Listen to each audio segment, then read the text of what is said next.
After I successfully conquered the infatuated female supporting role, Willow, I married her. Life after marriage, though occasionally filled with conflicts, was generally peaceful and happy. That was until I heard that the male lead had divorced. Willow cried on the rooftop all night. That's when it dawned on me. The fate of the infatuated female supporting role is to wait for the male lead to turn back, a destiny that no one can change. So, I gracefully exited the scene and left alone. When we met again, it was at my wedding with my fiancée. Returning to our country, Willow, who was her best friend, was also the bridesmaid at our wedding. Chapter 1. Anna and I returned to our home country to hold our wedding, but unexpectedly, she got into a car accident. I rushed to the hospital in a panic, and when I saw her with a flushed face, I angrily asked, "Why are you driving after drinking? Why didn't you let me know so I could pick you up? Don't you plan on getting married anymore?" Anna straightened up and leaned into my arms, pouting and acting spoiled. "Hubby, I was wrong. Okay, I thought you've been so busy lately. Besides, it was my friend driving. She wasn't drinking. Who would have known something like this would happen?" As soon as she finished speaking, there was a sound from the next bed. My fiancé yanked aside the curtain and said irritably, "Is she awake? Good. Then hurry up and tell my husband the truth. If he gets mad and doesn't want me anymore, you're dead." I sighed helplessly. Even at a time like this, she's still so carefree. Her friend remained silent. Anna glanced over, and just one look made her frown. She disapprovingly said, "Willow, what are you looking at?" Upon hearing this name, my heart tensed. Could it be? My body stiffened. I slowly turned around. The moment I locked eyes with the woman, my breath hitched. Willow, my ex-wife, the woman I once tried to conquer. Chapter 2. When I arrived in this world, the male and female leads had already developed feelings for each other. Willow was very depressed, and her grades had plummeted. I had to follow the system's requirements to conquer her in order to survive. For this, I used every means possible. She liked the male lead, a sunny, cheerful, and warm guy. So, I tried to mold my personality in that direction. Every day, I relentlessly tried to talk to her, bring her breakfast, surprise her on holidays. Even if she gently rejected me, I pretended not to understand, persistently following her around. But in reality, I was a quiet, introverted person. No matter how hard I tried to act, it was always superficial in the end. I once thought that conquering her was hopeless. Then one day, the system suddenly spoke. "Host, your conquest value has reached 100. Congratulations. You have obtained permanent residency in this world." It said that, then left. I couldn't figure out what caused my success. In my excitement, I still felt uneasy. I feared it was just a dream. Willow, sensitive as always, noticed my emotions. Under the sunlight, her smile was warm and gentle. She said, "George, just be yourself. I really like you." It turned out that she had already seen through the awkwardness and embarrassment I felt every time I threw myself into it. From then on, we became much more comfortable around each other. Without the conquering task, our feelings only deepened. After we graduated from college, we got married. Between work, we did chores together, watched movies together. A slow and steady life was the best way for us to live. One night, she received a call. On the other end was a low, despondent male voice. I knew who it was. The male lead, Makoto. He had divorced the female lead. Willow got up and went out, crying on the rooftop all night. Afterward, she quit her job and found a new one, leaving early and coming home late every day. It wasn't until I went to pick her up from work that I accidentally found out she was seeing him again. Willow had become Makoto's assistant. I couldn't tell if I was more sad or relieved.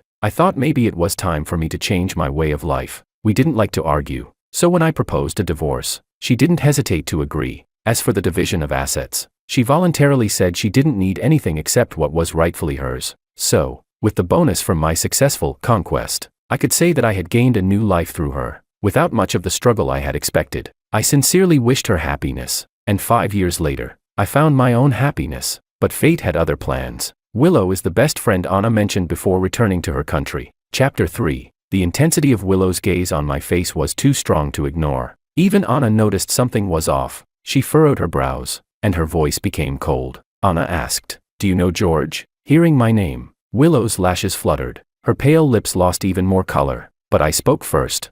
"Oh, we were high school classmates. We've met a few times." Willow's emotions quickly returned to normal. She propped herself up with one hand and sat up. Giving me a polite smile, she said, "George, long time no see." Anna's expression softened a bit, but she wrapped her arm around mine. She deliberately showed off the diamond ring on her finger. It was like she was declaring ownership or perhaps issuing a warning. She shot me a glare and said, "She's not as pretty as me. Stop looking at her." I couldn't help but laugh. The tense atmosphere gradually eased. I didn't look at Willow anymore. It was as if we were just strangers who had crossed paths a few times. Anna had just a few minor scratches. Nothing serious. After I finished the discharge paperwork for her, I turned around, and Willow was right behind me. Her right hand was in a cast, and she looked a little worn out. Chapter 4, I said.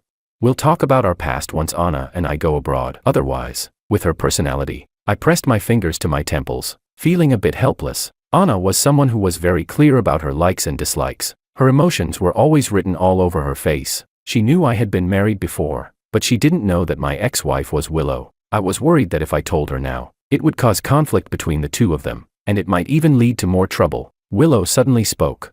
Do you really like her? Her question caught me off guard. I hesitated for a moment and replied, yeah. It still felt weird talking about this with an ex. The air went silent for a moment. I had just stood up when a man's figure rushed toward us. He passed by me and went straight to Willow, naturally pulling her in to check on her. The man frowned and said, Willow, why didn't you tell me about the car accident?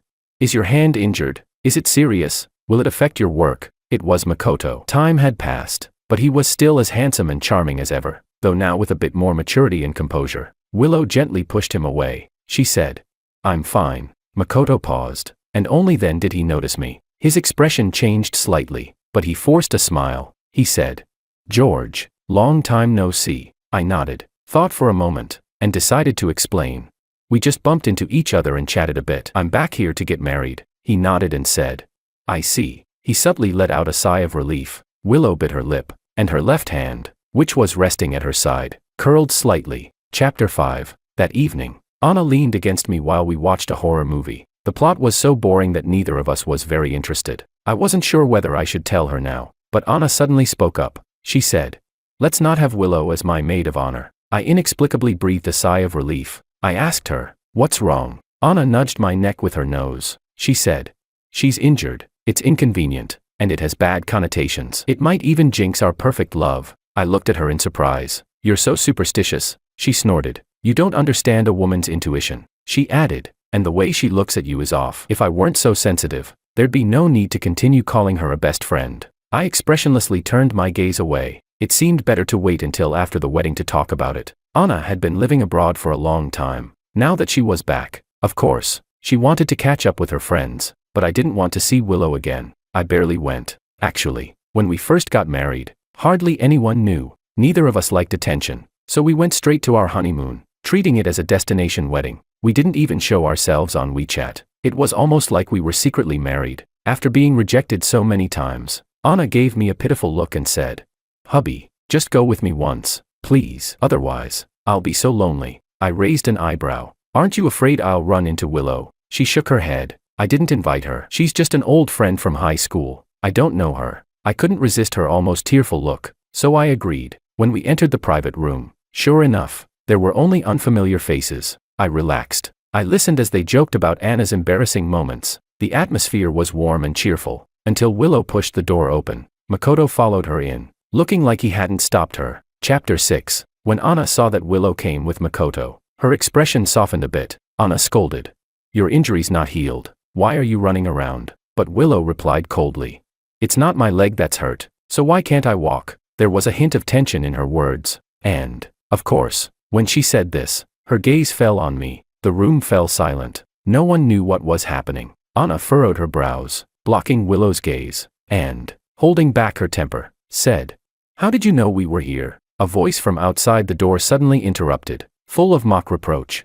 Of course, I told her. That brat. I've invited you so many times, but you never show up. Now that you have a man, you don't need us old friends anymore. Huh. I tightened my breath. It was one of the few people who knew that Willow and I had been married. I looked up and locked eyes with Freya. She staggered in surprise. Her mouth dropped open. What the hell? George, it's you. Anna turned her head, her expression icy.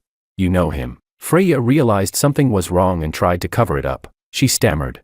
We've met a few times. Just surprised. That's all. Ha. Anna's lips turned pale, her fingers gripping the corner of her clothes, her body stiff as a drawn bow. Someone tried to step in to smooth things over. Unexpectedly, Anna didn't press further. She said, It's too late today. We'll skip the next round. I'm going home with my husband now. I stood up and took her outstretched hand. Feeling her tight grip, I realized how angry she truly was. I kept a calm expression, offering an apologetic smile to everyone. I said, "Sorry, we'll catch up another time." Willow's gaze moved away from our tightly held hands. She seemed like she had been drinking, her eyes red. She said, "He's my ex-husband." Chapter 7. Her calm voice was like a spark falling into a powder keg. It ignited the anger that was already about to boil over. Anna suddenly yanked her hand away. She slapped Willow hard across the face, breathing heavily. She yelled, "Why are you bringing this up now? What are you trying to say?" Makoto stepped in front of Willow, frowning. "Anna, what are you doing?"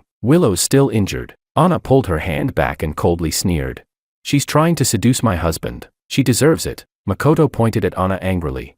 "Are you out of your mind? What nonsense are you talking about? They're in the past. You all grew up together." Makoto glared at Anna, but Willow brushed him off. Her gaze moved past the crowd, landing squarely on my face. Our eyes met, and the calmness was gone. "It's not the past," she said. Her voice was soft, almost as if she were speaking to herself, but it was clear enough for everyone to hear. The room was deathly silent. Freya covered her face, unable to watch. Makoto looked at her in shock. His face turned pale, his lips trembling, but he still couldn't speak. Willow stood up and walked toward Anna. She ignored the swelling on her cheek, her eyes filled with a frustration I had never seen before. She bit her lip and said, "Trying to seduce your husband," she continued. "He was my husband. You're the one who ruined someone else's marriage." Anna, burning with rage, shouted, "Willow, go to hell." In the next second, she slapped her again. Each slap was harder than the last, although Willow's hand was in a cast, making her unable to fight back. She wasn't willing to give up. Constantly cursing, the two of them tore into each other right in front of everyone. This time, Makoto didn't intervene. Freya rushed forward to separate them, her face full of concern. "Stop, Anna. Willow's still hurt. What if you make it worse?" When her attempts to stop them failed, she looked at me for help. "George, please, make your wife stop." I coldly smiled. I said, "Let them continue. It's better if one of them gets knocked out." Both of them instantly froze. Chapter 8. The cool night breeze carried the salty scent of the river. It helped to disperse some of the anger that was still burning inside me. I looked coldly at the woman across from me, still injured, her face now with new marks. I asked, "Are you sober now?" She said, "I'm sorry." Willow lowered her gaze, not daring to look at me. I almost laughed in disbelief. I said, "Is this apology what I wanted? I thought I made myself clear that day." I inhaled deeply. I thought we both understood it was best to avoid certain situations. I had tried my best to avoid this kind of thing from happening, but what did she do? I looked at the shimmering river, then took a deep breath. I said, "Willow, I really don't understand what you're thinking. Why make everyone feel so uncomfortable?" Her voice choked. "I don't understand either. Just like I don't understand why you could leave so calmly back then. 5 years, with no word from you." Willow lifted her gaze, and her whole demeanor seemed drowned in intense sadness. She said, "George, all these years, I've been wondering, did you really ever love me?" I was stunned. I asked, "Does it even matter to say this now?" She said, "I want an answer." Her moist eyes stubbornly locked onto mine. I glanced over at Anna, who was leaning against the car nearby. The wind picked up again, almost as if it brought her restlessness with it. Willow followed my gaze. The emotions in her eyes became even more obscure. I told her, "I once loved you. Later, you became my comfort zone, my habit, like bottled water, but it was never to the point where I couldn't let go." Chapter 9. Willow and I traveled to many countries for our honeymoon. When we arrived on a tropical island, the tour guide said it was a famous paragliding spot. This was a thrilling activity I had never tried before. The colorful arcs in the blue sky, accompanied by the cries of exhilaration. My heart raced, and my body started to heat up. I was eager to try it, but Willow grabbed my arm and said, "It's too scary. Can we do something else?" Yet her gaze never left the stunning view for a long time. I could clearly see the nostalgia in her eyes. Makoto had once shown me pictures of them growing up together. There was one of them paragliding when they were 15. I was curious. At that moment, was she afraid? Or was she secretly cherishing the unique memory they shared? Later, I understood. Love becomes profound through differences. Willow was an outstanding interior designer, but after we got married, she didn't get involved in the decoration of our wedding home. At that time, I had a friend who mentioned how particular his fiancée was about the details of their wedding home's design, and I thought it was hard to understand. But after Makoto's divorce, Willow meticulously helped him design his new place. Every night, as she conceptualized the room designs, her eyes sparkled with a joy brighter than stars. That's when I realized she was designing their home according to their preferences because she wanted to have a long future with him. Makoto's ex-wife, who was the female lead of this world, came to see me once. She looked at me with pity. She said, "Your wife spends all her time with the men she once loved for years, and you don't mind at all." When Willow found out about this, she explained the situation to me. She said, "That woman cheated on Makoto, but kept clinging to him, saying that since Makoto hadn't thrown away his things, he must still have feelings for her. That's why I wanted to help Makoto change his home." "Hubby, don't misunderstand." She rarely showed signs of panic. I spoke gently. "It's okay, I don't mind." Willow seemed momentarily stunned. "I truly didn't mind. I've always been a passive person. I measure my feelings based on how others feel toward me." Just like her feelings toward me and Makoto always fluctuated, with some parts lighter and others heavier. My feelings for her were also like that. When Willow's feelings for me were the strongest, I loved her. Gradually, love turned into a habit, and living a simple life together seemed fine. But now, I felt more like I was embracing the freedom of breaking free from the chains. Both the male and female leads could break free from the established path and choose a different life. Why should I continue living this boiling frog life just out of habit? When the comfort zone is no longer comfortable. When habits no longer serve life. When I realize that bottled water isn't irreplaceable like tap water, and it's not as refreshing as beer or soda.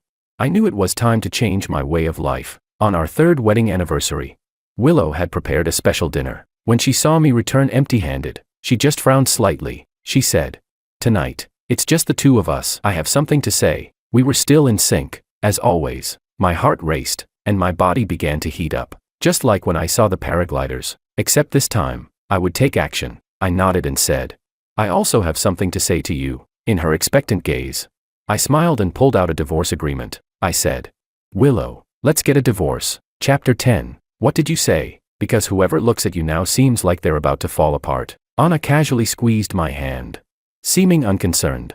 But her tone couldn't hide the underlying bitterness. I could tell she was upset, so I held her hand tightly. "Do you want to know?" I asked. The driver raised the partition without a word. She blinked, turned her head away, yet couldn't hide the sense of grievance in her eyes. She said, "Never mind. It wasn't convenient to talk in the car anyway." I glanced at our hands, tightly intertwined, unwilling to let go, so I decided to leave it at that. When I input the gate code, the chandelier in the center of the hall lit up. At that instant, Anna threw herself into my arms like a koala, hanging onto me and kissing me. Anna had always been the more passive one, but today her emotions were unusually intense. Her kiss was fiery and urgent, tinged with a hint of panic, as though she were refusing to wake up from a dream destined to be lost. So I lifted her up onto the entrance cabinet, and we deepened the kiss. After the kiss ended, the lights went out, and the room returned to darkness. The house was quiet, with only the sound of our intertwined breathing. Her hands were on my shoulders, trembling lightly, as though she was trying to calm her rapidly beating heart from lack of oxygen. Suddenly, I felt a slight weight on my neck. A cool sensation brushed against my skin. It was Anna's tears. I asked, "What's wrong?" She turned her face away, not wanting me to see her cry. After a long time, I finally heard her soft voice. She said, "George, you won't leave me again, will you?" Chapter 11. 5 years ago, after the divorce and leaving the country, the first thing I did was complete the paragliding challenge I had once hesitated to try. Due to lack of experience, I got a bit injured on my knee after the thrilling experience, but I couldn't hide the excitement on my face. Anna reached out and helped me. That was our first encounter. We were strangers passing by, but we had a pleasant conversation. She thought of me as another extreme sports enthusiast. After adding me as a friend, she shared many videos and photos with me. We occasionally went rock climbing, surfing, and skiing together. The few months we spent together were more exhilarating than the first half of my life. Anna introduced me to her friends, slowly deepening my sense of belonging to this world. Once, after we became familiar with each other, one of Anna's close friends teased, "I've known her for so many years, with so many people chasing her, yet she's never brought anyone with her like this. You'd better hold on tight." I didn't respond to that. My previous marriage wasn't a bad experience, and I wasn't opposed to starting a relationship naturally this time. One day, during a rock climbing event, the safety gear failed, and she got stuck midair. At that moment, I couldn't explain why, but even though I was almost hit by falling rocks, I swung over and saved her without hesitation. Maybe it was the suspension bridge effect, but she kissed me on the lips the moment I saved her. A fleeting kiss. When we landed, I followed my heart and formally confessed to her. Anna's clear eyes reflected my own image. After a long while, she said, trembling, "No wonder Gina said today was my lucky day." Chapter 12. After we got together, Anna was almost always around me. She memorized all my likes and dislikes and refused to let me interfere with her daily life. Even when we were briefly apart, she would report every little detail to me. Our friends often said that her thoughtfulness and care for me were almost inhuman.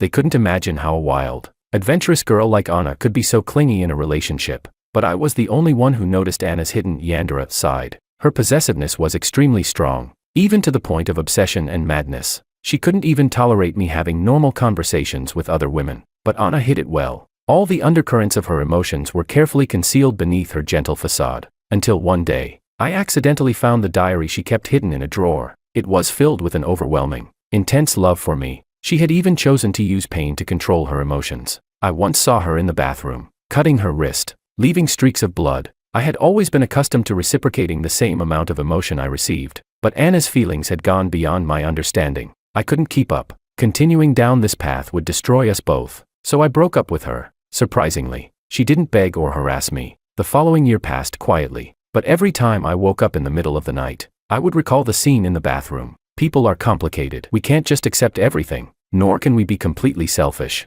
Then, one day, I received an email from a ski resort. There was a graffiti wall there, and Anna and I had both participated in a one-year activity. The ski resort promised to send us updated photos of the graffiti wall every year. It was a promotional tactic, but also carried beautiful memories. I opened the email and stared at it for a long time. There were no traces of other visitors. It had become Anna's personal diary. The email was filled with detailed records of her life each week. She said she had listened to me and went to see a therapist. She said she had adopted a large orange cat and spent her free time taking it out to enjoy the sun. She said she had collected many rare horror films and hoped that one day we could watch them together. She said her cooking skills had greatly improved, and her friends all praised her. She said her wounds had scabbed over, and she wouldn't hurt herself anymore. A lump seemed to form in my chest, making it hard to breathe. I wasn't sad when I divorced Willow. I wasn't sad when I broke up with Anna either. So why now? All of a sudden, the sorrow hit me after the fact, threading through my heart. It turned out,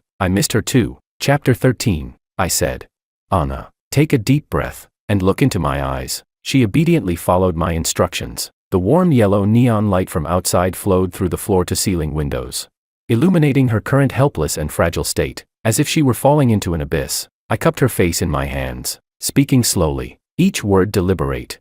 It's precisely because I love you so much that I decided to wait until after the wedding to tell you this. You're afraid I'll leave you, and I'm afraid that because of my past, you'll hold it against me. Anna's wet eyes filled with confusion. She sniffled and said, You know I'd never think like that. I said, Of course I know. I knew her too well. She would only fall deeper into anxiety, constantly fearing that I would leave her, and at its worst, she might hurt herself again. All I could do was give her enough security. I said, But I don't want anyone to influence our wedding. You wanted to know what I said to Willow, didn't you? Anna tightly pressed her lower lip, lifting her head to look at me. I said, I told her I love Anna very much, and I hope you stay away from us. Don't try to sow discord between us. I asked. Now do you understand how much I love you? Her eyelashes fluttered, as if she had become shy. She weakly leaned into my arms, responding softly. I asked. Still worried? She nodded, her voice filled with grievance. Yes, I'm worried. I sighed in relief. This was what I got for indulging her, but I was willing to spoil her. I leaned down and kissed her cool earlobe. I smiled and said, So, shall we enjoy tonight properly? Anna trembled, and the next moment, my arm muscles tightened. I carried her back to the bedroom, patiently, again and again. I made her feel my love for her. Chapter 14. Makoto stood at Willow's door for a long time. The fatigue and sorrow were etched deeply in his brow and eyes. He sighed, raised his hand, and input the code to unlock the door. Today was Willow and George's wedding anniversary. The decorations inside were exactly the same as 5 years ago. A vase with freshly changed flowers, a chessboard on the table, unfinished, from a game George hadn't completed. In the closet, George's clothes were neatly hung. Willow naively thought that George would come back eventually, but he was about to remarry. What exactly was she still holding on to? Makoto walked straight to Willow's art studio. Willow had the lights on, absorbed in her drawings, not even glancing at him. The wastebasket was full, with several crumpled draft papers scattered on the floor. The food on the table was cold. She hadn't touched it. She was stuck in here, drawing day and night. Makoto finally exploded. He shouted, You're not going to the office. You're not eating. What exactly are you doing? Willow's eyes were deeply bruised, but she didn't seem tired at all. Her voice was filled with longing as she said, I'm designing the wedding home for me and George. Makoto froze. He remembered the pain of being betrayed when he had just divorced, with no one to share it with. When he snapped back to reality, he had already called Willow. To him, Willow would always be his safe harbor. Makoto knew that Willow had feelings for him, unable to reciprocate them. He had always felt guilty. That's why, when George appeared, he genuinely wished them well. He told George about Willow's favorite movies and novels, and shared her hobbies to help him understand her better. He even invited the four of them to travel together. But when he heard the news that they were together, he realized that the smile on his face was starting to fade. A voice inside told him, "This isn't right." This subtle feeling reached its peak on their wedding day, when he saw the simple text on the WeChat moment. He felt a lump in his throat. He couldn't help but wonder, will Willow really fall for someone else? Will she still care about me like she did before? That answer came to him in that phone call. Her voice was as caring and thoughtful as always. No matter what he said, Willow would immediately be there for him. Makoto sighed in relief. A smile unconsciously appeared on his face, but then he realized something was off. Willow was already married. He wasn't a bad person, so how could he keep thinking about someone else's wife? He just wanted someone to talk to. He had always seen Willow as a little sister. He couldn't just say that now, that she was married to George, and he wanted to chat with his little sister and she wouldn't be allowed. There was nothing inappropriate between him and Willow. Makoto thought this to himself, so he felt justified in asking Willow to come work as an assistant at his office, hoping that his ex-wife would think he was already involved with someone. He also asked her to help design his house, erasing any trace of his ex-wife's presence. Occasionally, Makoto would ask Willow to deliver documents to his house, and they'd casually discuss the house's design details. Willow agreed, and she seriously worked on the design, but Makoto couldn't read any guilt or unease in her clear, calm eyes. It was this very attitude that made him feel uneasy. He instinctively asked Willow, "You coming here? George won't mind, right?" Willow paused for a moment, then remained silent. Makoto felt a sense of discomfort rising in him. He had a premonition that the answer would not be what he wanted. Willow said, "My anniversary with my husband is coming up. I've finished the design, and your ex-wife isn't bothering you anymore, so I guess I can quit now." Makoto's mind went blank. The days of coming and going together reminded him of the time when they were inseparable. Now, he finally realized how precious Willow's feelings for him were. Makoto didn't want to let go. Chapter 15. After learning about their divorce, Makoto was initially shocked, but soon a wave of uncontrollable pleasure surged within him. He didn't care about the reasons behind their divorce. With George gone, he could now, without hesitation, pursue Willow. They had grown up together, childhood sweethearts. Wasn't it completely normal to support each other through tough times? Willow's parents also hoped he would take better care of her. They often hinted that they preferred him over George. After all, they had grown up together. It couldn't have been more fitting. 4 or 5 years, Makoto hadn't dared to cross that line. He had been trailing behind her, stubbornly holding onto the role of a family member. He thought Willow would eventually see him again, but her condition worsened by the day. It was as if she had lost her foundation, living like a walking corpse. Why? They had known each other for over 20 years. How long had George been with her? How could Willow like him this much? It wasn't fair to him at all. In the private room, watching her argue wildly with Anna, Makoto finally snapped, "Have I not done enough for her? Why can't she tell right from wrong?" Freya rolled her eyes, her tone full of sarcasm. "Are you trying to make yourself feel better? If it weren't for you, would they have divorced? Stop lying to yourself and don't make other people the fool." He lied to himself. Wasn't Willow the one lying to herself? 4 or 5 years. He had humbly tried to please Willow, only to endure her humiliation. Even his ex-wife mocked him, saying, "You're no different from me." Why should he bear the blame for their failed marriage?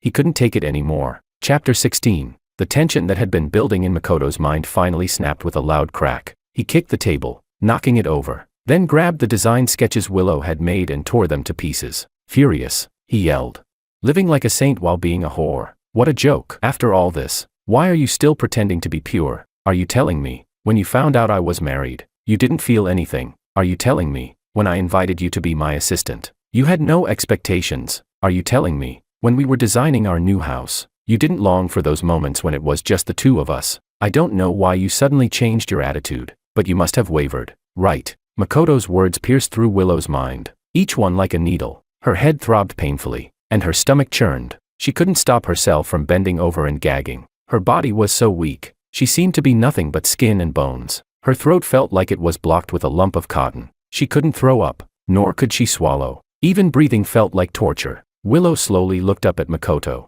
with red-rimmed eyes. She spoke slowly. "Yes, I did waver, but before I could even reflect on what I had done, he had already given up on me. I don't even know when his love for me started to disappear. Do you know how terrified I was in that moment? Makoto had never seen her like this, so pitiful. He couldn't help but feel sorrow for himself. He said, "How long are you going to hold on? George is getting married to your best friend. You can't change that fact." Willow screamed hysterically.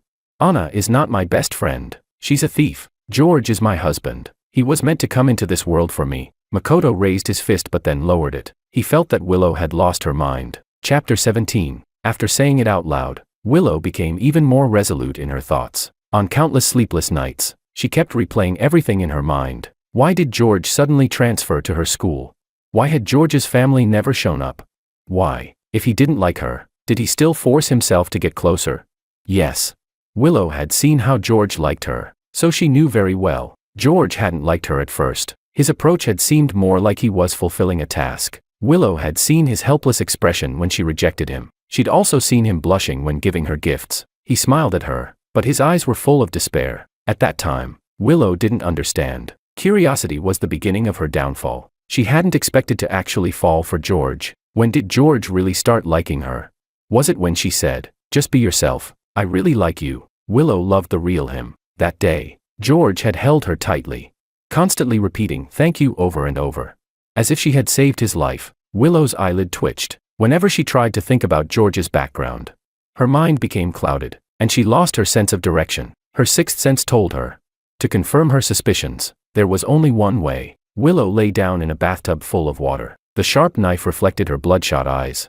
But at that moment, she appeared vibrant, full of excitement. Without hesitation, Willow cut her wrist. A large amount of blood spread through the water. As she neared death, a barely audible sigh echoed in her mind. If I had known this would happen, why did I even try in the first place? Chapter 18. The day before the wedding, I went to check on the venue setup. As I stepped out of the elevator, I suddenly felt a sense of unease. I was about to call Anna to tell her to be careful, when the elevator dinged, signaling it had arrived. I looked up, and 3 men wearing masks blocked the doorway. In the next second, they lunged at me, and the air around me was filled with a strong, irritating smell. Everything went black, and I lost consciousness. I woke up with a pounding headache. The first thing I saw was an unfamiliar ceiling. A sound of a door opening followed. I sighed silently. A clear, cheerful voice came from the door.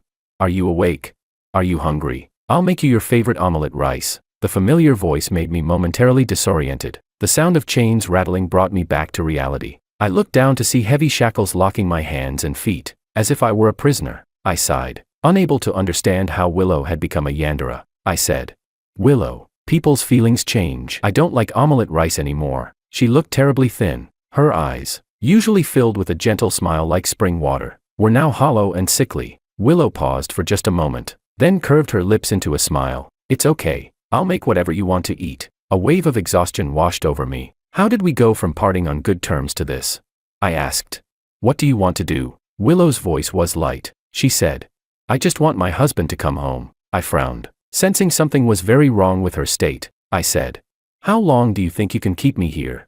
The groom has gone missing. Won't they call the police?" "Willow, it's not too late to turn back now." We stared at each other across the space. Willow suddenly smiled. She said, "Honey, everything in this world is fake, but you are real. No one can find us." She walked closer, sat down on the floor with her knees hugged to her chest, and looked up at me. Her eyes sparkled with a longing and hopeful smile. She said, "We will love each other and stay together here forever." My heart nearly stopped. It took me a long time to find my voice again. I asked, "What did you find out?" Chapter 19. Willow didn't answer me, and just as she had said, it had been half a month. No one had found this place. The confusion in my heart grew heavier. With the advanced surveillance systems in place, there was no way they couldn't find a clue after so many days. Unless there was a force beyond this world interfering, could the system have malfunctioned again? Willow, like a patient who had regained hope, returned to her usual light-hearted self. Every day, she would excitedly push me around the house in a wheelchair. She said, "Look here, this is the study I designed for you. When you're tired from work, you can lie down in the rocking chair and rest. Here, this is the entertainment area. We can play chess or cards here in our spare time." She said, "This is the open kitchen. Didn't we always think the kitchen was too small for 2 people before? Now, it won't be a problem." I paused for a moment, realizing her intent. Willow was making amends. This was the new wedding home she had designed for us. I found it absurd. I asked. Don't you think it's too late? Willow paused. She said. It's not too late. We still have a lot of time. I looked at her, my tone calm as I said. I don't like you. No matter what you do, I won't like you. Even if you keep me trapped here. In the end, all you'll have is a corpse. As soon as the words left my mouth, a cool tear dropped onto the back of my hand. Willow was crying. In her eyes, I saw my own increasingly weak reflection. The false mask she wore shattered, revealing immense fear and confusion. She choked on her words. What should I do? What should I do to get you back? I shook my head. Let go. We are just strangers passing through each other's lives. There's no need to pay such a high price. But Willow shook her head violently. I won't. I've already felt the price of letting go once. George, to me, you are a home. You are oxygen. You are like tap water. I once thought you were just a part of everyday life, but now I realize, losing you, I can't live without you. The swirling, complex emotions within her were ultimately replaced by resolve. She raised her hand and wiped away the tears from the corner of her eye. She said, I won't make the same mistake again. Chapter 20. I began making demands of Willow. To my surprise, she was overjoyed. I said I didn't like sitting in a wheelchair. So she unlocked my shackles. But since there were supernatural forces at play, I couldn't recklessly confront her. The apartment was on the 5th floor, and she had locked the door with a high-security anti-theft system, making it impossible to break in by force. So, she was confident that, no matter how much I wanted to leave, I was helpless in my current situation. Unfortunately, Willow's impression of me was still frozen in time. 5 years ago, after she left the house again, I went to the storage room. There, I found a window that could be pried open. The wall had enough footholds for a climber. Halfway up, I suddenly heard a loud rumbling sound from the ground below. Then the ground began to shake. I watched in horror as the wall cracked open. It was an earthquake. Suddenly, I heard the familiar mechanical voice in my head again. Host, please follow my instructions to evacuate the danger zone. I didn't have time to be shocked. I just followed the instructions. I didn't know how long I had been running, but I suddenly heard sirens. They were heading towards the building. After I stopped them, I found out that the building had collapsed. Anna and Willow had stayed behind to save me, and they were both buried in the rubble, their fates unknown. I stumbled behind the rescue team to the site. Someone urgently gestured something to me, but I couldn't hear a single word. The system said, Host, stay calm, they're still alive. I suddenly snapped back to reality. Right, there was the system, and it could save Anna. It seemed to know what I was thinking. It said, saving them doesn't come without a price. You have 2 choices. Option 1, save Willow. The conquest task succeeds, and you survive. Option 2, save Anna. The conquest task fails, and you die. Your existence will be erased. Sorry, host. The interests of the conquest target come first. I didn't hesitate for a second. I said, I want to save Anna. The system hesitated for a second. It asked, do you know why I chose to bind with you in the first place? Because your will to survive is strong. You refuse to die so easily. But now, you're willing to give up your life for an insignificant bystander. George, have you lost your mind? I was surprised to hear a fluctuation of emotion in its mechanical voice. I chuckled softly, my tone calm. I said, what do you know? Chapter 21. I've had a congenital illness since childhood. I couldn't jump, couldn't run. Even walking a few extra steps would leave me breathless. While the other children played wildly, I could only read or play chess. Although I often had to take sick leave, I still liked going to school. There was a youthful energy there, something unique to my age. Unlike the dead, sterile ceiling of the hospital, the other kids were friendly to me. They privately called me young master. They admired my good family background, praised my manners, and said I was kind to others, but that was all. They would push and shove each other, but always acted cautious in front of me, afraid they'd hurt me. I had no friends. No one would be my friend. As my health continued to decline, I had to drop out of school and move into the hospital. Apart from taking medicine and undergoing tests, the most I could do was sit in a wheelchair and watch the dying tree outside my window. My parents visited me less and less. They had a new child. It was supposed to be a happy thing, but it only made me feel lonelier. Finally, after the last leaf fell from that tree, I slowly closed my eyes. The tree could wait for its rebirth next year, but I would never see the spring of my 17th year. Chapter 22. I was already dead in my original world. Even if I succeeded in my conquest, I couldn't go home. I had already accepted the gift of fate, marrying Willow and living a simple, quiet life. It was their detachment that gave me new inspiration.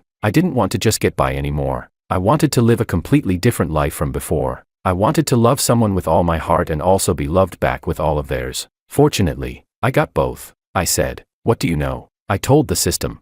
From the moment I closed my eyes, I was already dead. Coming to this world, no matter how long I live, is a bonus. Anna is not just some insignificant passerby. She is my lover, my wife. If I can save her, I've won. As soon as I finished speaking, a light appeared in the distance. It was the location where Anna was. I shouted to the rescue team. I heard her voice. While running, my knee was scraped by rebar, and my legs were cut by debris. The pain didn't slow me down in the slightest. I had to get to her in time. When the rescue team and I finally moved the debris off of her, Anna's hoarse voice also came out. She was calling my name. Luckily, she only had some scrapes and bruises. I breathed a sigh of relief and rushed to hold her tightly. I said, "Anna, I'm fine, relax." Hearing my voice, she finally relaxed. Her voice trembled as she said, "Honey." My fingers traced her beautiful brows and eyes carefully. As I smiled, tears began to fall. I said, "Wife, let's go home." I steadily picked Anna up in my arms. The long period of darkness finally cleared at that moment. She nodded and said, "Okay, let's go home." Chapter 23. Willow, you've lost the bet. Willow discovered the secret of this world. To prevent her from committing suicide, the system reluctantly made a deal with her. They made a bet. 1 month later, Willow would have to make George choose to save her at the moment of life and death. After all, to survive, he had once completed the conquest task even though he didn't like her. This time, it would be the same. Willow was confident, but she was wrong. The system made her hear the full conversation. He would rather give up his life than save her. He would save Anna. Willow's pupils trembled violently. At the same time, a dull pain spread across her chest. Why did Anna deserve such precious feelings? She had come first. After all, George had come to this world for her. Willow's unwillingness turned into a tear at the corner of her eye. The system was merciless. According to the bet, your protagonist aura will be revoked, and your life and death will no longer affect the world's operation. George had already completed the conquest task. No matter what he chose, he would not be erased. But his resolve still shook the system. As compensation for deceiving him, he and Anna would live a smooth, trouble-free life for the rest of their days. The moment Willow's protagonist aura disappeared, a stone slab fell down. This also attracted the attention of the rescue team. She was seriously injured, fell into a coma, and was rushed to the hospital. In the final second before losing consciousness, she thought, if I had a second chance, would the outcome be different? Chapter 24. Willow woke up in the hospital, but the people here seemed unable to see her. She could only drift around like a lost soul. Suddenly, her gaze was fixed on something, and she couldn't look away. The person sitting in the wheelchair had a pale face, like paper. He weakly stared at the withered tree outside the window. His thoughts unknown, Willow held her breath and slowly approached him. He slowly met her gaze. He glanced at the woman sitting nearby, watching over him, and asked, "Can't she see you?" Willow tried to calm her emotions. She nodded and said, "They can't see me." George sighed in relief. His fingers slightly clenched. His voice was raspy as he said, "Are you here to take me away?" Willow froze for a moment, then replied, "That shouldn't be it." George let out a breath of relief and gave her a faint, relieved smile. He said, "Thank you." In the days that followed, they became friends. They would chat happily, but then George suddenly stopped talking. Willow saw envy and longing on his face. She turned and saw a paragliding advertisement playing on the TV. A person was soaring freely through the sky, arms outstretched. It was something Makoto would like. But George, she suddenly froze. George suddenly looked at her, his tone filled with longing as he said, "Do you think there's a next life? If there is, I want to try paragliding." Willow felt like she had been slapped across the face. A sour, painful feeling spread throughout her body. She could barely breathe. So, his love for her had started to fade from that moment. George had said he didn't like the wheelchair. George had said he liked to run. George had said he liked climbing mountains. George had said he wanted to try paragliding. And what had she done? If, back then, she had said she wanted to go with him, would he have always loved her? George waved his hand in front of her face. With a puzzled look, he asked, "Are you okay?" Willow slowly looked at him. Her voice hoarse and dry. She choked as she said, "Yes, in your next life, you'll have a healthy body, meet a girl who shares your interests, and you'll be happy together for a lifetime." George smiled awkwardly. After that day, his condition rapidly deteriorated. In the operating room, the doctors shook their heads helplessly. Out of the corner of his eye, George looked towards a certain spot, as if he had something to say. Willow bent down to listen. He was too weak to speak aloud, his voice barely audible. George asked, "Willow, will that person be you?" Willow froze. She remembered the system's words before she had passed out. The system had said, "How do you know we haven't given you a chance to start over?" Her throat caught. and her vision blurred as she desperately nodded. George smiled and slowly closed his eyes. At the same time, a mechanical voice echoed in his mind. "Hello, host. The Conquest System 003 is at your service. Your task target this time is Willow."